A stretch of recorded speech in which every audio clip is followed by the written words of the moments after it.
혹시 옷감을 물들이는 붉은 염료가 수백만 명의 목숨을 구한 기적의 약이 될 수 있다고 상상해 보신 적 있나요? 오늘 바로 그 놀라운 이야기, 의학의 혁명을 불러온 한 발견 속으로 들어가 보겠습니다. 자, 시간을 좀 거슬러 올라가 보죠. 1930년대 이전, 그러니까 지금으로부터 약 100년 전만 해도 세상은 지금과는 완전히 달랐습니다. 특히 의료계는요, 눈에 보이지도 않는 아주 작은 적 앞에서 그야말로 속수무책이었거든요.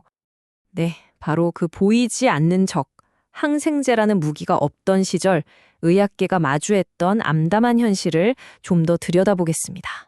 보시면 당시 의학 수준이 참 아이러니했어요. 말라리아나 매독처럼 원생동물 같은 특정 기생충에 대한 마법의 탄환은 어느 정도 가지고 있었거든요. 그런데 문제는 뭐였냐면 폐혈증이나 폐렴처럼 우리 주변에 훨씬 흔한 박테리아, 그러니까 세균 감염 앞에서는 아무런 무기가 없었다는 겁니다. 상황이 이렇다 보니까 의료계에서는 이런 생각까지 굳어지고 있었어요. 세균 감염은 화학약품으로는 절대 이길 수 없는 상대다. 이게 거의 정설처럼 받아들여지면서 정말 깊은 절망감만 퍼져나가고 있었죠. 하지만 모두가 포기한 건 아니었습니다. 자, 이 암울한 현실에 정면으로 맞서기로 한 사람들이 있었죠. 그들의 임무는 바로 염료에서 시작됐습니다. 독일에 있던 IG 파르벤이라는 거대 화학회사 연구소였어요. 여기에 게르하르트 도마크라는 교수가 동물 실험을 이끌고 있었고, 미치 박사와 클라라 박사라는 두 화학자가 새로운 물질을 합성하는 그야말로 드림팀이었죠. 이들의 목표는 단 하나, 바로 그 무서운 연쇄상구균을 잡을 약을 찾아내는 거였습니다. 그런데 이들이 접근한 방식이 정말 기가 막힙니다. 의약품이 아니라 전혀 뜻밖의 곳에서 힌트를 얻으려고 했거든요. 바로 염료였습니다. 옷감 물들이는 거요. 생각해보세요. 염료가 특정 섬유에만 딱 달라붙어서 색을 입히잖아요. 거기서 아이디어를 얻은 거요.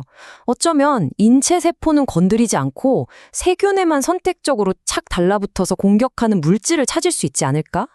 그래서 이 팀은 염료를 만들기 위해 이미 합성해둔 설포나미드라는 화합물들을 하나씩 테스트하기 시작합니다.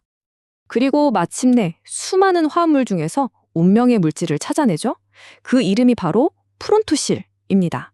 붉은색을 띤 설포나미드 화합물이었는데 바로 이 물질이 역사를 바꾸게 됩니다. 자, 이제부터가 하이라이트입니다. 의학의 역사를 바꾼 그 결정적인 실험, 크리스마스의 기적으로 불리는 그 순간으로 함께 가보시죠. 실험을 그냥 한 게 아니에요. 아주 혹독하게, 의심의 여지가 없도록 설계했습니다. 도마크 팀은 실험용 쥐에게요, 치사량의 무려 10배에 달하는 용혈성 연쇄상구균을 주입합니다. 10배요. 이건 뭐 살아남는 게 불가능한 수준이었죠. 실험 방법은 아주 간단 명료했습니다. 먼저 쥐들을 치명적인 양의 세균으로 감염시키고요. 그리고 한 그룹에게는 우리가 방금 봤던 그 붉은 약 프론토실을 투여합니다. 다른 그룹은요, 아무것도 안 해요. 그냥 내버려 두는 거죠. 그러고는 그냥 지켜보는 겁니다. 과연 어떤 결과가 나왔을까요? 결과는 비참했습니다. 예상했던 대로 아무런 치료를 받지 않은 대조군 쥐들은 그 무시무시한 감염을 이겨내지 못하고 모두 죽고 말았습니다. 하지만 프론토실을 투여받은 쥐들은 어떻게 됐을까요? 믿을 수 없는 일이 벌어졌습니다. 단 한 마리도 빠짐없이 모두가 살아남아서 건강을 회복한 겁니다. 정말 기적 같은 일이었죠. 바로 이 실험이 바로 화학요법의 상상도 못할 발전을 가져올 운명이었던 발견의 기초가 된 겁니다. 그리고 이 결과가 확정된 날이 바로 1932년 12월 24일 크리스마스 이브였어요. 정말 세상에 주어진 선물 같았죠. 자, 그러니까 중요한 건 이겁니다. 이 실험은 단순히 쥐 몇 마리의 생명을 구한 걸로 끝나지 않았다는 거예요. 말 그대로 전 세계 의학계에 붉은 혁명의 불씨를 당긴 거죠. 이 놀라운 발견은 1935년에 공식적으로 발표되면서 전 세계에 그야말로 큰 파장을 일으켰습니다. 곧바로 프랑스, 영국, 미국 같은 곳에 연구자들이 달려들어서 이 결과를 검증하기 시작했고요. 프론토실이 몸 안에서 설포아미드라는 핵심 성분으로 변해서 효과를 낸다는 사실까지 밝혀냈죠.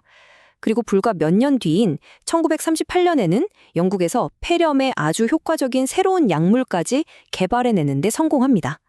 그야말로 발견이 또 다른 발견을 낳는 엄청난 속도의 발전이 이어진 겁니다. 그럼 이 발견이 가져온 변화, 그 파급력이 대체 어느 정도였을까요? 최초의 항생제 시대가 열리면서 세상이 어떻게 바뀌었는지 한번 보시죠. 보세요. 이전에는 이름만 들어도 공포에 떨었던 질병들입니다.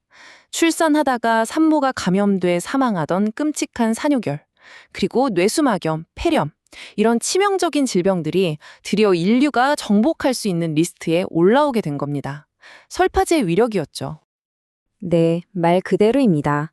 매년 수천, 수만 명의 인류가 프론토실과 그 파생물에 의해 목숨을 구하고 있다.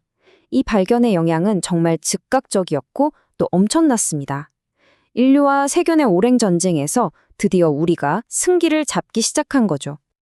이런 혁명적인 공로를 인정받아서 도마크 교수는 1939년에 노벨상 수상자로 선정됩니다. 그런데 당시 독일의 정치적인 상황 때문에 수상을 거부하라는 압박을 받아요. 결국 8년이라는 시간이 흐른 뒤인 1947년에야 마침내 그 영광의 메달과 상장을 받을 수 있었습니다. 참 우여곡절이 많았죠. 도마크의 발견은 화학약품으로 세균을 이길 수 있다는 가능성을 처음으로 증명하면서 의학의 새로운 시대를 열었습니다. 그리고 이 발견이 있었기에 우리가 아는 페니실린 같은 수많은 항생제들이 뒤따라 나올 수 있었죠. 자, 그렇다면 설파제가 열었던 이 위대한 항생제 시대의 뒤를 이을 다음 의학혁명은 과연 무엇일까요? 생각해 볼 만한 질문인 것 같습니다.